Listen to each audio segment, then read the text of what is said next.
Jungle.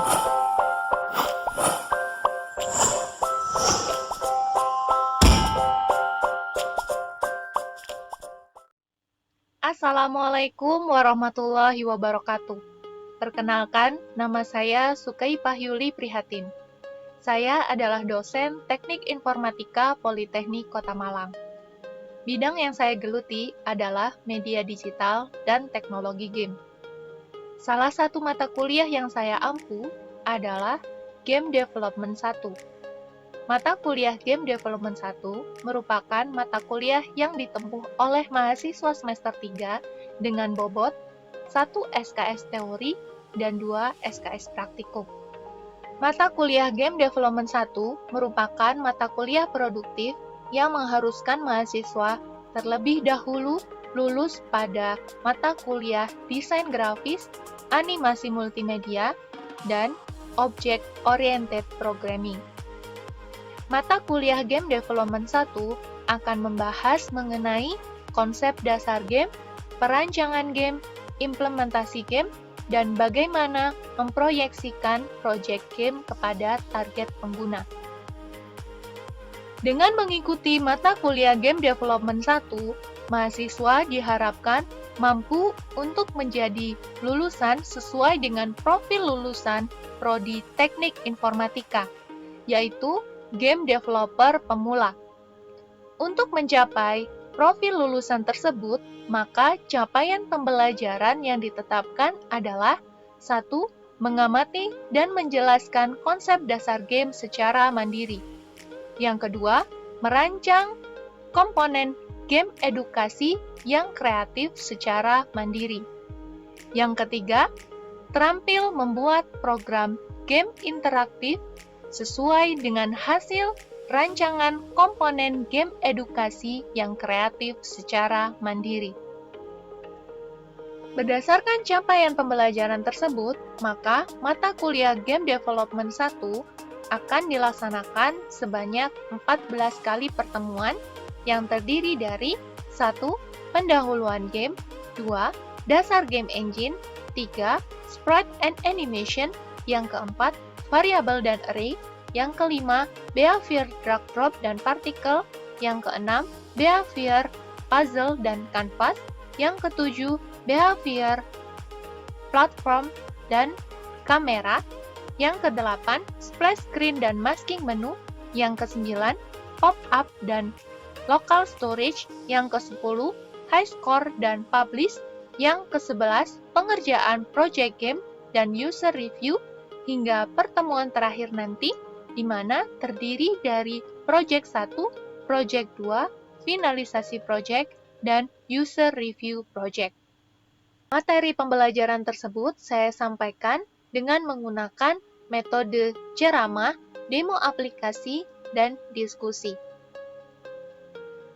Pada awal perkuliahan, saya akan menjelaskan mengenai kontrak kuliah dan rencana pembelajaran yang akan ditempuh mahasiswa selama 1 semester ke depan, beserta informasi penugasan dan prosentase penilaian. Dokumen kontrak kuliah, bahan ajar, presentasi, format laporan praktikum, dan informasi kuliah dapat diakses oleh mahasiswa pada e-learning Politeknik Kota Malang dengan alamat lms.poltekom.ac.id. Pada saat memberikan materi pembelajaran pada setiap pertemuan, saya memancing ingatan mahasiswa dengan melakukan sesi preview terlebih dahulu. Selanjutnya, saya memberikan pertanyaan besar untuk memantik berpikir kritis mahasiswa yang saya arahkan untuk menjawab tujuan pembelajaran pada pertemuan tersebut. Penyampaian materi teori akan saya upayakan dikaitkan dengan pemahaman awal mahasiswa, sehingga mahasiswa dapat mengkorelasikan materi yang saya sampaikan dengan pengetahuan mereka sebelumnya. Penyampaian materi praktikum saya akan sampaikan dengan menimbulkan proyek aplikasi serta mendampingi mahasiswa yang mengalami kesulitan atau kendala dalam pengerjaan proyek. Pada akhir pembelajaran, saya akan kembali merefleksi ulang pemahaman mahasiswa untuk dapat mencapai tujuan pembelajaran pada pertemuan tersebut. Interaksi yang saya bangun dengan mahasiswa dalam pelaksanaan pembelajaran bersifat terbuka. Mahasiswa bebas mengeksplorasi sumber belajar di luar dari materi pembelajaran yang saya sampaikan untuk dibawa dan disampaikan di kelas. Forum sharing ini akan menjadi nilai tambah bagi mahasiswa tersebut pada poin keaktifan. Selain itu, dalam proses pembelajaran, mahasiswa dapat menghubungi saya melalui email maupun nomor WhatsApp di luar jam kuliah untuk mengkonsultasikan kesulitan atau kendala materi pembelajaran. Upaya untuk memotivasi mahasiswa dalam mengikuti kelas saya adalah dengan menunjukkan dan menjelaskan peluang serta kesempatan pengembangan game dalam dunia industri maupun pendidikan. Keterbukaan informasi, penugasan, dan penilaian mata kuliah saya sampaikan pada awal pertemuan perkuliahan, yaitu ketika menjelaskan dokumen kontrak kuliah. Secara garis besar, penilaian teori saya ambil dari laporan tertulis mahasiswa, sedangkan penilaian praktikum saya ambil dari hasil pengerjaan proyek mahasiswa. Persentase penilaian teori dan praktikum adalah 15% kehadiran, keaktifan, dan sikap, 30% tugas, 15% kuis, 20% UTS, dan 20% UAS. Pada ujian tengah semester maupun ujian akhir semester mata kuliah teori dilaksanakan melalui e-learning menggunakan soal pilihan ganda. Sedangkan pada mata kuliah praktikum, ujian tengah semester mahasiswa diminta membuat rancangan project game. Dan pada ujian akhir semester, mahasiswa menunjukkan hasil pembuatan project dan proyeksi project kepada target pengguna. Warahmatullahi wabarakatuh. Alhamdulillahirrahmanirrahim. Hari ini kita ketemu lagi ya di semester dasar 2022-2023. Setelah semester kemarin kita ketemu di mata kuliah grafis multimedia dan juga animasi multimedia. Dan game development 1 ini adalah lanjutan, rangkaian ya dari grafis multimedia, animasi multimedia, dan ditambah lagi satu mata kuliah wajib yang harus ditempuh adalah OOP, Object Oriented Programming, sebelum masuk ke game dev 1 ini. Sebelum itu saya absen dulu ya, namanya Mas Giga, Mas Bayu, Mbak Nisa, Mas Fanda, Mas Ambu. Banyak yang masuk ya, apa? Kita lanjut ke materi 1. Materi 1 ini untuk materinya sudah saya share di LTS, kalian bisa akses ya. Nah, untuk penjelasannya, nah ini kita masuk ke kita masuk di pertemuan 1 ya, pendahuluan game. Nah, tujuan belajarnya apa sih? Yang pertama adalah kalian akan memahami apa itu game. Terus kemudian yang kedua, kalian bisa memahami elemen dasar dari game. Dan yang ketiga, kalian bisa mengidentifikasi elemen dasar dari game itu di sebuah produk game. Dan kita preview dulu gitu ya. Kalian pernah main game ya? Oke, gamenya game apa? Mobile Legends. Macam-macam ada main game. Among Us. Oke. Ada lagi? Game PUBG. Oke. Mobile Legends. Emang ini ya lagi ngetren emang. Dan pertanyaannya yang terakhir dapat apa? Habis main apa sih yang didapatkan setelah main Mobile Legends? Dapat apa? Main PUBG? Apa yang kalian dapatkan?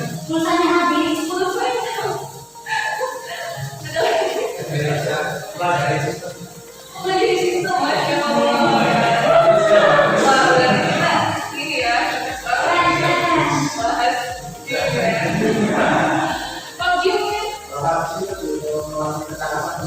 mungkin. Oke. Berarti ketangkasan ya. Ketangkasannya kelihatan. Oke. Nah, pertanyaan besarnya ya di mata kuliah kita adalah apa sih game itu? Dan yang kedua adalah mengapa game itu membuat seseorang menyenangkan. Kalian ketika main game merasa terlibat nggak? Merasa aduh nggak bisa berhenti. Merasa begitu? Ya, Tergantung game ya. ya. Oke, kita pertama apa sih game itu? Oke, apa nih menurut kalian game? Udah pernah main ini? Pernah? Saya nggak main ini. Udah ada tulisannya ya. Oke, apa permainan itu menurut kalian?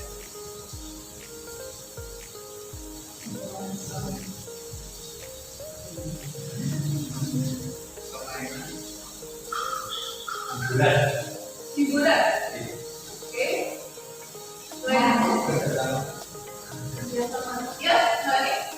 Perbuatan rangkaian aktivitas dari awal dan akhir yang ada nilainya tersendiri dan tentu pula ada level-levelnya. Kalau sudah level 1, bisa mencapai level 2 dan seterusnya.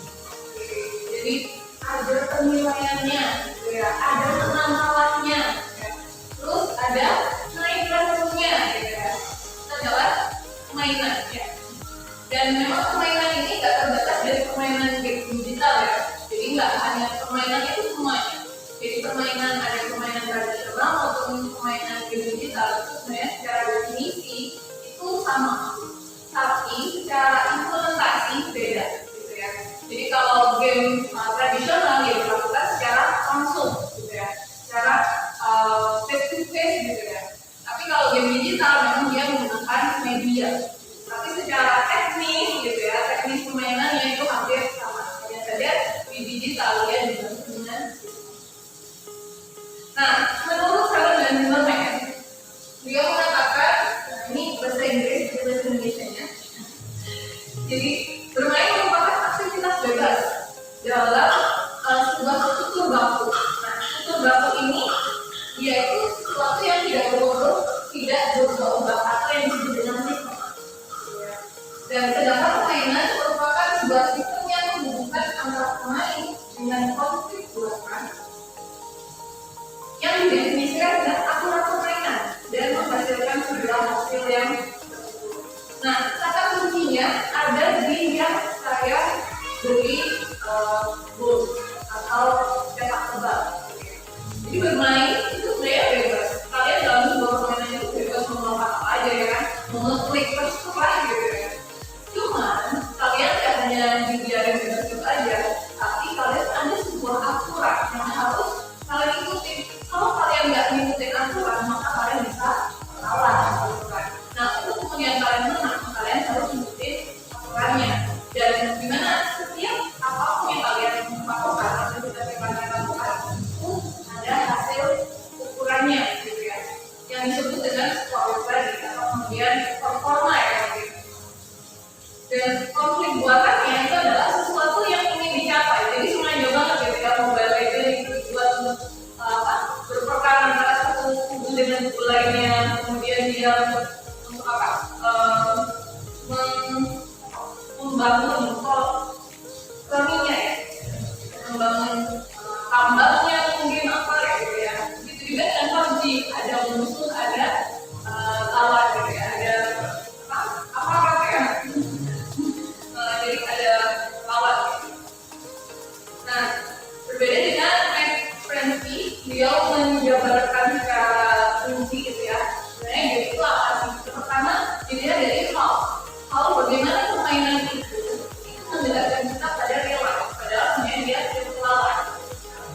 Jadi real life sama virtual life itu hampir mendekati. Kayak PUBG tembak-tembakan, sebenarnya tembaknya itu sudah ada, gitu ya. Informasi yang disajikan dalam PUBG adalah jenis-jenis tembak, gitu ya. Dan bahkan ada spesifikasi tembak masing-masing.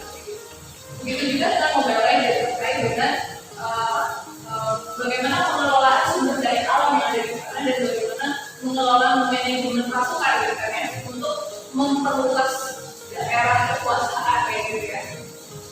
Nah itu secara real dia masih relate gitu ya, kita masih bisa nyambung padahal kita ada di bawah. Dan kemudian buat itu adalah apa yang ingin disampaikan. Kalau di monopoli, di kelompok ya, monopoli ini permainan yang dia itu online juga dan dia board game juga, jadi secara langsung kan ya. Jadi apa yang disajikan di dalam permainan itu? Kalau PUBG terkait dengan peperangan gitu ya, kayak peperangan tembakan gitu. Kalau Mobile Legends terkait dengan itu tadi. Nah kalau monopoli itu terkait dengan ekonomi. Monopoli, bagaimana menguasai suatu wilayah secara tunggal gitu ya. Ini adalah permainan yang membawa nilai-nilai. Dan web, di mana gitu ya. Bahkan permainan PUBG bisa dilihat gitu ya, bagaimana wilayah pemrogramannya gitu. Nah itu memberikan informasi semuanya gitu ya, apa yang harus dilakukan di dalam permainan. Dan teman lain ini apa ini? Hashtag ya. Ini zombie ya, jadi elemen-elemen yang dalam permainan itu didukung dengan apa yang ditampilkan secara visual di dalam anak. Jadi sangat mendukung. Itu juga kan monopoli kan ya. Tampilannya kan wilayah-wilayah ya. Bagaimana menguasai negara, membeli negara ini harganya berapa kayak gitu. Nah, yang paling penting dalam sebuah game itu adalah poin, life, weather, and way. Maksudnya apa? Yaitu mengambil keputusan di dalam sebuah game. Game itu secara tidak sadar kita akan dibawa untuk ke dalam peraturan permainannya. Kita akan menemukan sesuatu, kita memilih sesuatu. Jadi misal permainan PUBG, kita nembak ke siapa nih? Nembak musuh kan ya?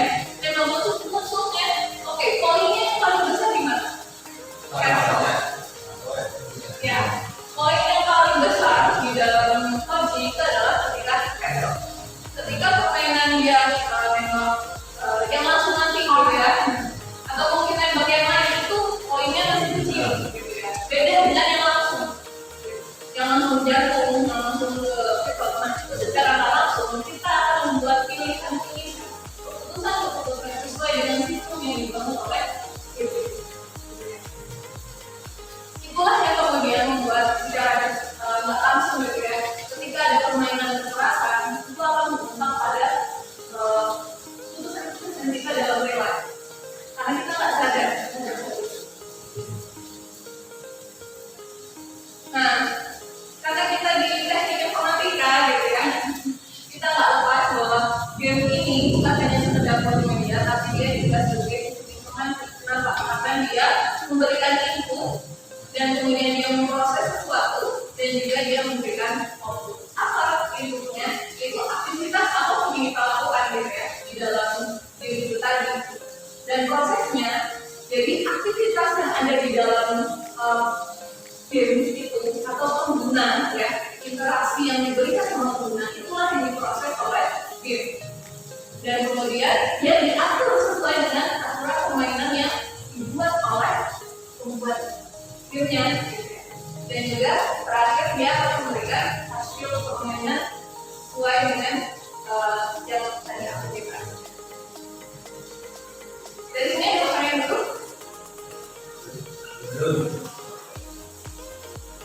Kita lanjutkan. Mengapa game membuat seseorang memilih banget? Menurut kamu?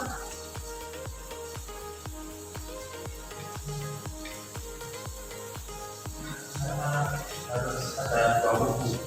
Harus ada dua kubu, ada lawan ya, dan pemain ya. Oke, ada lagi? Tadi sudah disinggung ya sama Mbak Lisa bahwa ada levelingnya. Nah, itu memang adalah sebuah sifat dasar dari game. Luas itu paling Sesuai dengan penelitian yang dilakukan oleh Tamasya Markoro bahwa sifat dasar dari game itu ada tiga, yaitu challenging,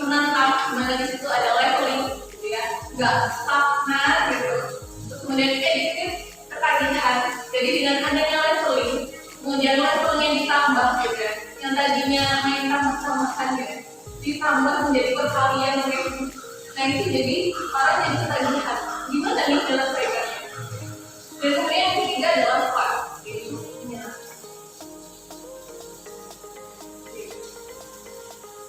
Nah, di sini kita akan bahas game secara merujuk gitu ya, bahwa kita akan main bikin game kita dalam game edukasi.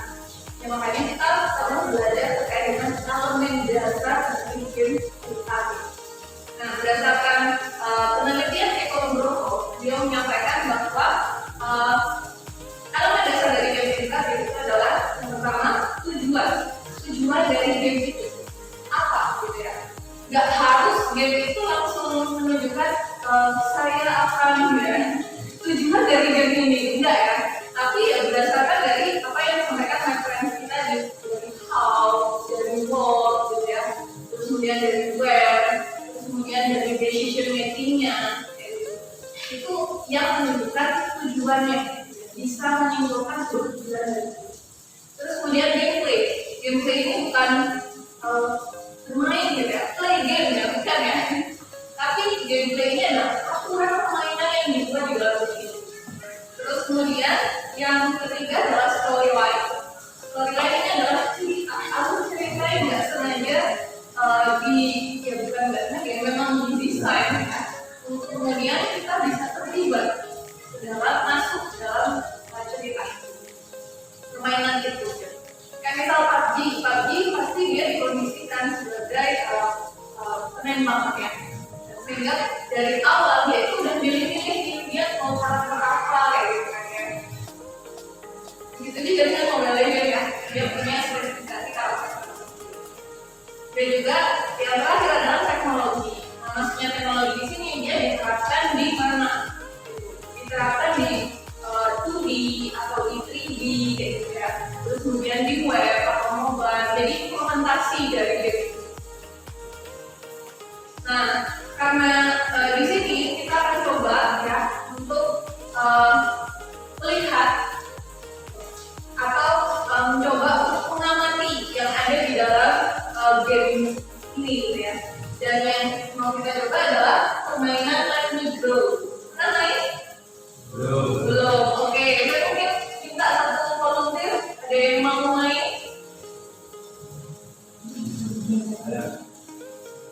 Oke, Mas Bayu. Oke. Nah, ini petunjuk ya. Ini Mas Bayu. Oke.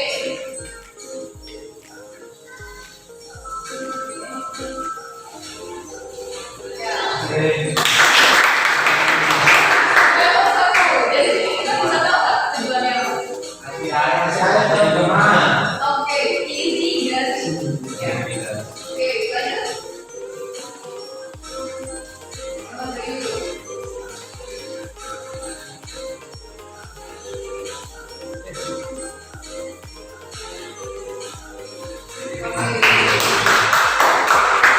Aturan permainannya semua bunga harus terkena air ya.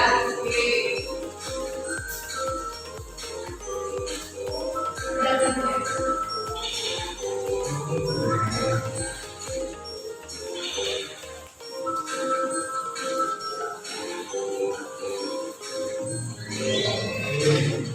Aturan permainannya tambah lagi ada apa? Oke, menggunakan keras. Oke. Lanjut.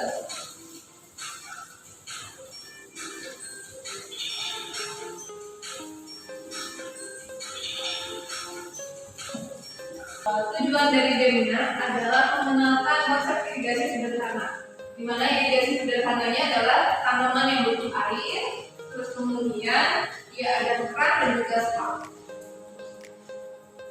Di mana ada pengairan tradisional, di mana menggunakan penghalang tanah, terus ada yang menggunakan modern gitu, menggunakan alat dari situ keran sama spam. Nah, penggunanya siapa? Di sini umum ya, karena dia nggak bermain. Dan di sini gameplaynya banyak banget ya. Aturan permainan yang dibuat. Dimana di situ setiap level ada bentuknya di sini. Jadi per peta, yang dihitung adalah peta. Kemudian objeknya itu ada dua, objek statis sama objek dinamis. Objek statisnya apa? Yaitu balok-balok tanah yang hijau yang nggak bisa dipindah. Begitu juga dengan bunga, begitu juga dengan peran dan juga swap.